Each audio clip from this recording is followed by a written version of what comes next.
Hello गते को सनाम को भी सगुन जोहार मसीदा ऑफिशियल यूट्यूब चैनल रे आपे सनाम को सगुन दाराम तबे गते को आपे को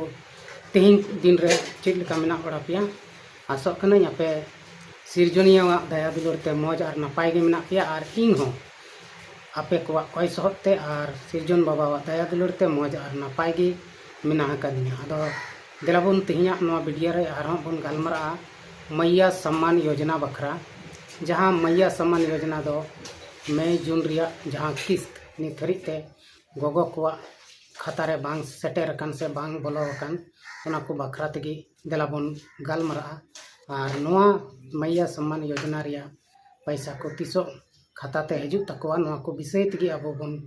पूरा विस्तार तेबन गलमरा नोआ वीडियो रे अदो दया कते वीडियो एहब खन मुचाद धरी नेल तबन पे और जहां को मसीदा ऑफिशियल यूट्यूब चैनल बापे सब्सक्राइब का खाय दया कते सब्सक्राइब कते सपोर्ट इमन तबन पे चेदा से नोआ रे नोंका गे अड्डी लेकाना जानकारी वीडियो बनाव कते अगुए तबना और वीडियो जदि मौज पे बुझाव खा चैनल सब्सक्राइब तबन पे और शेयर तबन पे वीडियो और कमेंट रे बेस बड़ी जरूर पे लई तबना आदो गते को देलाबन तेहिं नोआ वीडियो बन स्टार्ट का रगे बिना विलंब कते पार्टी वाले ने घुटने टेक दिए। मैं नहीं मानता। और सचिन टिचकुले का झंडा लहरा दिया। तबे गते को अब बन बड़ा गया मैया सम्मान योजना जहां योजना दो गोगो हड़ को सपोर्ट को नामेत कना 2500 टका कते ओना सपोर्ट दो झारखंड सरकार एमाओ को कना जेमन ओड़ा रे दुड़ुब कते गे उनको गणो को नाम और उनको हो परिवार रे मिटन माने रोजगार हड़ लेका को बुझो ओना इयते मैया सम्मान योजना हेमंत सरकार अगू कदा और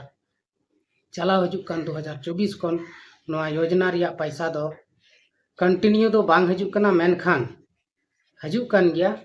देर ते हजू कना मेनखान हजू कान गया और नोआ रे आयमा लेकाना अपडेट हेना ओनाते आयमा गो गहड़ा नुतुम कटाव हो कटावेन तको और आयमा गो गहड़ नितो पैसा बाको नामदा और नौका लेकाते उनको जहां गो गहड़ पैसा बाको नामेत कान उनको दो अड़ी दुख रे मेना को उनको दो नोआ योजना बांग को कुसिया कना और जहां पैसा को नामेत कान उनको दो अड़ी रस्कर को अटकारदा और उनको दो पूरा हेमंत सोरेन को कुसिया कना मेनखान गते को कथा दो नोआ कना जे चलावेन मई जून महीना रिया किस्त नित हरी बांग नाम कानते अड़ी गान हड़ को मेनदा नोडेगे बंदोयना नोआ योजना दो मेनखान उनकान कथा दो बांग कना फिलहाल दो बांग बंदो हताड़ हो माने 2 महीना 3 महीना रे पैसा नामोगा मेनखान नामो आदो गति को आयमा हड़ा मिटन नोआ हो आस तहे कना जे मी दमते बारपे किस्त ले नामा ना मेनखान उनका हो संभव बनुआ फिलहाल मी महीना रिया पैसा गे नामो ना और नोआ पैसा दो अड़ी उसरा गे नोआ जुलाई महीना 15 तारीख भीतरी रगी नामोगो नौका पता चलाव कना जे सनाम प्रक्रिया पूराव कना और फर्स्ट रे दो ना 12 जिला को नामा और 12 जिला रेन को नामा इसके बाद ओना परे आरो एटा जिला रेन को नामा चेदा से नुको दो माने फॉर्म जखन फिलअप कान थने जखन पेरे हुई कान थने उन रहो नुको दो लहा रे को पेरे एकदा ओनाते फर्स्ट दो उनको को नाम लाया आदो गति को तेहिं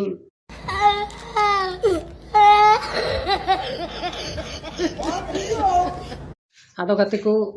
नोआ मैया सम्मान योजना रिया पैसा ते अडी परिवार रे अडी खुशी रस्क ते को जीवन को खंडावेत कना मेनखान अडी घरज रे दो नोआ पैसा नामेत कान खाय को तपाम झगड़ा हो हुयुक कना आदो नुका दो हुयुक तिगी तहना मेनखान नोआ मैया सम्मान योजना चित कारण ते पैसा बाको नाम दा किछु हड़ नोआ दो अब बन बड़ाई गया जे आयमा लेकाना अपडेट है कना जहां दो आधार लिंक मोबाइल नंबर लिंक से आधार सीडिंग आयमा लेकाना नोआ को प्रक्रिया मेना आदो जहां को सनम प्रक्रिया तको परिपूर्ण गया उनको दो लगातार पैसा को नामेत कना और जहां बांग प्रक्रिया पूरा कान तको उनको दो रोकावेन तकोआ आदो नोआ को लेकाते अडी दुख रे मेना को जहां बाको नामेत कान उनको दो जहां मी बार दम नाम कते को बंदोयन तको उनको दो अडी दुख रे मेना को आदो गाते को नित हो नोआ रिया सुधार रिया प्रक्रिया चालू तिगी मेना और जगह जगह रे पंचायत रे कैंप को लगाव कना आदो ओंडे सेन कते अपनार जहां फॉर्म पेरे ओक्ते बन जमा लेदा ओना को आधार कार्ड पैन कार्ड से राशन कार्ड नो कुली कते चला तबन पे और ओंडे सुधर चोई तबन पे और नंकाते आपे नोरिया लाभ दो हताव के तहन पे नेल पे जहां सरकार लाभ एमोक कना से फायदा एमोक कना ओना दो हताव जरूर कन गया और तीना दिने एमोक कना ओना हो हताव जरूर कन गया आदो बिना बिलम कते अपनार जहांटा प्रोग्राम से जहांटा समस्या से जहांटा दिक्कत होई कन अकाउंट करे ओना जांच चोइते और नंकाते आपे नाम तेगी पे तहन हेमंत सोरेन सनाम प्रक्रिया पूरा किदा नवा महीना ते पैसा भेजाव लगी ते आया जे कमी तहलना ओना पैसा दो एमा कोय प्रत्येक जिला रे हटिंग चुकाव कदा आदो बस महज एक दो दिन भितरी रेगिना खाता को खोला और खाता को खोल खाय दो मैसेज दो ऑटोमेटिक हिजुग गया और जानकारी अब तुरंत बन नामा ना जे पैसा एमो को चालू किदा आदो नंका लेकाते मैया सम्मान योजना मी हिसाब ते दो भाले गी हुयुग कना और मी हिसाब ते दो बन मेन किया आयमा गोगो हड़ बाको नामदा जहां दो जरूरत मेना तकोवा और आयमा गोगो हड़ नंका मेना कोवा जहां दो जरूरत दो मेना तको गया पैसा रिया दो कोई जरूर बंग तहन तिया सनाम हड़ गे जरूर मेना तकोवा मेनखान जहां घरंज रेन दो नंकान हड़ मेना कोवा जहां दो को ओड़ा रेन हड़ को नौकरी कान तकोवा चाकरी कान तकोवा और आय होय नौकरी चाकरी काना उनकान गोगो हड़ को नामदा मेनखान उनको आदो बां छटा कना और जहां जरूरत मेना तकोवा उनको को गी छटा कना आदो नय नवा गी अडी मरांग दुख रिया कथा कना और नवा चीज लकाते रोका ना हो थोड़ा ध्यान एमो हुआ ध्यान सरकार गे एमो हुतिया उनी रेन तिना स्टाफ को मेना को जहां जांच ताको उनको को गी ध्यान एमो हुतको आदो नंका लेकाते तिहिन मैया सम्मान योजना दो नम्मा दसमा किस्त रे सेटेर कना और नवा नम्मा दसमा किस्त नितो दो पहिल 2500 कते मिद महीना रिया किस्त को नामा मई महीना रिया और ओना दो 12 जिला को नामा अब बन बड़ाई गया और ओना 12 जिला रेन हड़ गे कोई को सनामा ते परिपूर्ण कान तको